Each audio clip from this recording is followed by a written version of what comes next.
Hey there, welcome to the video. So today I'm going to be talking about little tips and tricks about Moonstone Island that maybe you didn't already know. So first off, in Moonstone Island you're going to be running around quite a bit, right? Maybe you're going to have to take care of your ore, go to your mine, take care of your spirits, garden. Maybe you just want to explore or run around and talk to like the villagers. Maybe that's something that you want to do. And, you know, sometimes you might think, I wish I went a little faster. Well, actually, you can actually just hold shift and you could sprint around so that it's easier to get from point A to point B.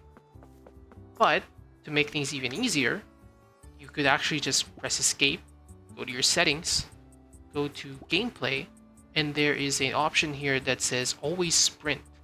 So you can just toggle that on, and then after that, you'll just always be sprinting everywhere. It's just that simple. And then as you can see here, everyone has like spirits with them. Everyone's running around, having fun with their spirits. Even me, I have my little octopup next to me. But in case you didn't know, there's actually a good reason you should be a little bit more careful about the spirits that you bring with you.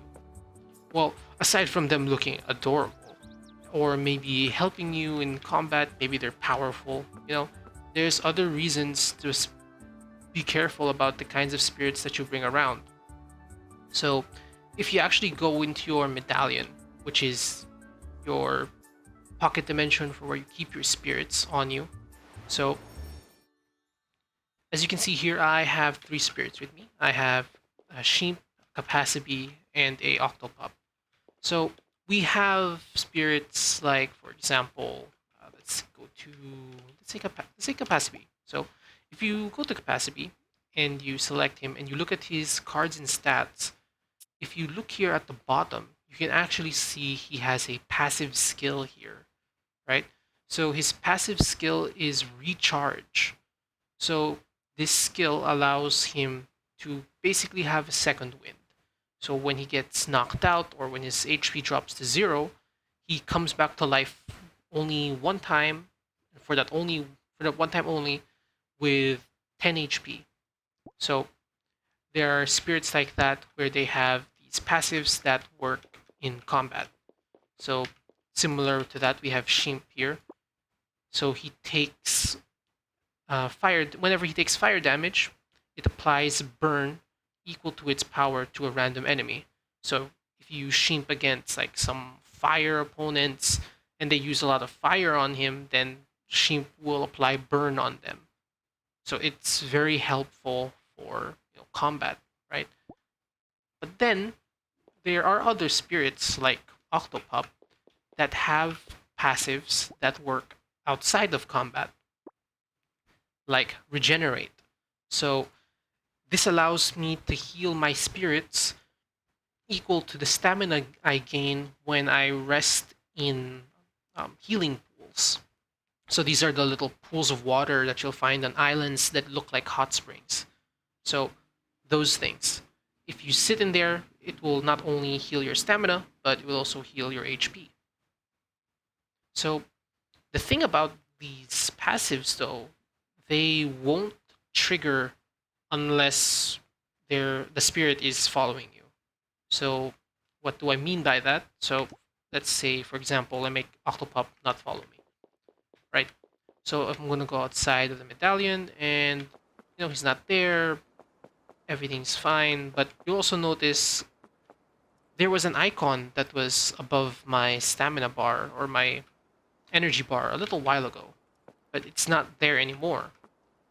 So let's go back inside and get Octopup, just so you can see what I mean. So let's get Octopup to follow me again. And now let's go back outside the medallion. And now I have this little icon next to me. It says regenerate. So that means that his passive is now, well, active. So now every time I go into like a healing pool, I'm going to gain HP for my spirits as well, not just stamina for my character. So in order for passives for like regenerate to be active, you need your spirit to be following you. If you don't have that spirit following you, the passive won't trigger. Okay, and now another little neat little trick here is this statue here, right? So this statue can be located on this part of town next to the beach. So I don't know what this statue is called, nor do I know why it is here or who this is. I don't know that yet. I'm still trying to figure that out. But what I do know is every day this statue will give you an item. Okay? So this item can, it can vary. It could be like ore, it could be an ingot, it could be grass, it could be a seed, it could be a plant, or it could actually even be a moonstone. So how does that work? Well, every day you just need to visit this statue. And if you see here, if I hover my cursor over it, there's an option here that says admire.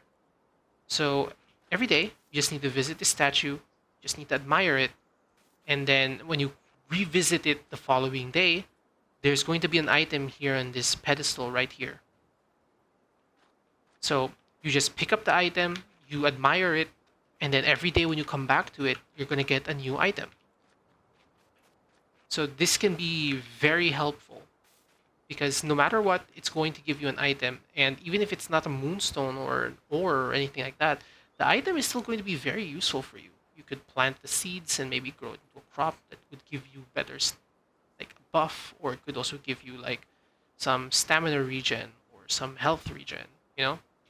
So overall, I do think it's always worth it to come visit this statue, just admire it, get the free item, and then come back the following day.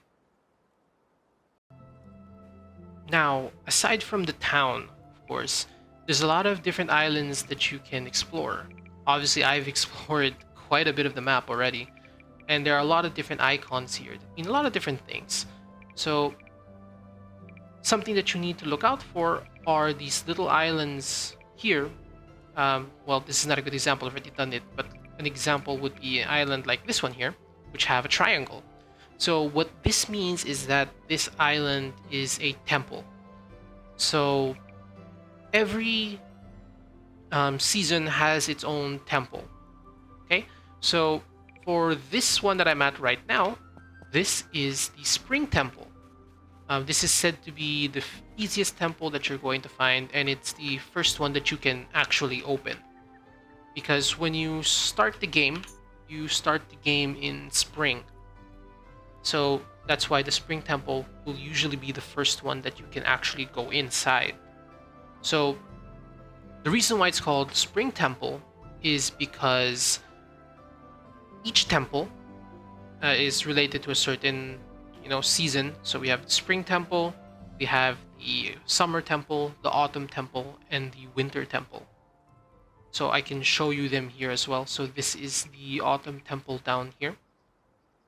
Of course, the location for these might be different for you, but for me, these were where they were located, right? I have here it is, the Summer Temple over here, and then my Winter Temple is right over here. Okay, so knowing that, so since they are called after a certain season, to actually enter the temple, you will need to offer a crop normally, or some item that can only be found during that season. So for me to enter the Spring Temple, I needed to first offer like some crops or items that were only found in spring, which allowed me to then enter this temple. So one little tip is that sometimes the enemies here might be kind of hard, but you should always try to at least clear the first level of every temple when you can, right? Because each temple will give you a unique item at the first level. So for the Spring Temple, for example, they give you the Alchemist's Wand. So this wand spends some stamina, but it accelerates the growth of your plants. So I think you can spend like, I think it's 40, 60 stamina, and you can have a plant grow from a seed to a fully grown plant, which you can then harvest or you could scythe so that you get more seeds for this specific plant. So it's a very useful item. Another very useful item that you can get from the first floor of a temple is the flippers from the summer temple. So this flippers actually just allows me to swim. So normally in Moonstone Island, you actually can't swim. So if you find like water, you just can't go around it unless you build a bridge. But with the flippers, you can just walk into the water and swim around. So it's a very, very useful item. And next up, I still have a few more tips that I'd like to bring up. But if you're enjoying the video so far, I'd appreciate it if you could leave a like, maybe subscribe. You could also hit that notification bell so that if ever I make any new content that about Moonstone Island or about any other kinds of media or games, then you'll be notified immediately. But with that out of the way, let's just cover the last few tips that I have to tell you about. The next few tips that I have to share are about, well, dungeons. So in dungeons like these, normally you can use like bridges and you can use it to like place it around so you can like get over gaps and stuff like this. But building a bridge costs like some wood, right? So let's see here, like a bridge costs like some stone and some wood, and it's a lot of resources. But actually, at one point, you can build a balloon. So this is gonna appear early in the game, where you're given a recipe and you can build a balloon. It only costs like 3 cloth, which is just like 3 pieces of grass, right? So 3 pieces of grass for each, so that's just like 9 pieces of grass to make a balloon. So the reason why I mentioned this is because the balloon is actually a very useful item. So this is used to get around from island to island early in the game. But if you are in a dungeon like this, actually you don't need to have to build a platform if you have some stamina to spare. You could just go off the edge and the balloon will carry you over to the other side. And the reason how you know this is actually if you just read the description of the balloon. See, it says that it's used to travel between islands and over gaps in dungeons. So if ever you don't want to have to build bridges all the time, you can just pull out your balloon and glide across the gaps in the dungeon. Another thing that you're going to need to know, like when you encounter puzzles like this, for example, so you're going to be able to find like little things like this on the ground. So these symbols are actually hints, right? So you can use these to solve puzzles like this, and other times you're going to find small little like markings on this next to a wall, which means that you can actually walk through the wall and then it will usually lead to a treasure chest of some kind. Another neat trick in Moonstone is that sometimes you need a lot of storage, right? But you need to have to build a chest for that, so you can like sort out your things, put your stuff in it. But every time you need to build a chest, you're gonna need an iron ingot. Iron ingot costs around like 3 ore. So you're gonna have to go through the mines, and you're gonna have to mine all day to get all of these materials to make a chest, when you could have been using that iron to build other things that might be important. You know? It's a lot of time, a lot of resources to just build a storage space. But there is something in Moonstone Island that you can actually do to get around that. So in mines and in dungeons, you're gonna run into chests like these.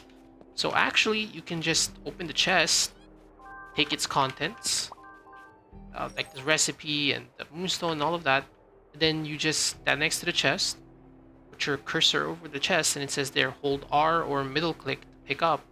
So you just hold it, and voila! You now have an extra chest in your inventory, which you can then use to place in places that you want to use it.